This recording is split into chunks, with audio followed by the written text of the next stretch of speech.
खरोखरच वाखाणण्यासारखी गोष्ट आहे। आज आपल्या कल्याण परिसरातील रिक्षाचालक मोहरसिंग राठोड यांनी अतिशय प्रामाणिकपणा दाखवलेला आहे।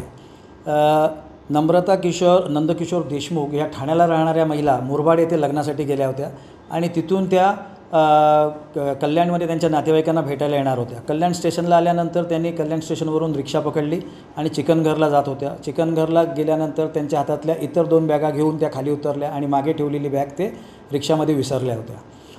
तर त्यांच्या जसं लक्षात आलं त्यांनी शोधण्याचा प्रयत्न केला। त्यानंतर ते पोलीस स्टेशनला आले। पोलीस स्टेशनला आल्यानंतर आमचे पोलीस हवालदार मधाळे यांनी अतिशय उत्कृष्ट कामगिरी ताबडतोब CCTV फुटेज तपासून रिक्षाचा नंबर शोधला। रिक्षाचा नंबर शोधून रिक्षावाल्याशी कॉन्टॅक्ट केलं।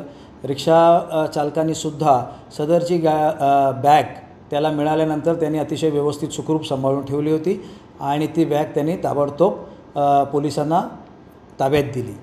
त्या बॅगेमध्ये त्या स्त्रीचे जवळजवळ 7.5 तोळे सोन्याचे दागिने त्या बॅगेमध्ये जसेच्या तसे मिळून आलेले आहेत। आता सध्या ती स्त्री खूप खुश आहे आणि मोहन राठोड यांचे आभार मानावेत इतके कमी आहेत। कोणार्क, अपना शहर, अपनी बातें।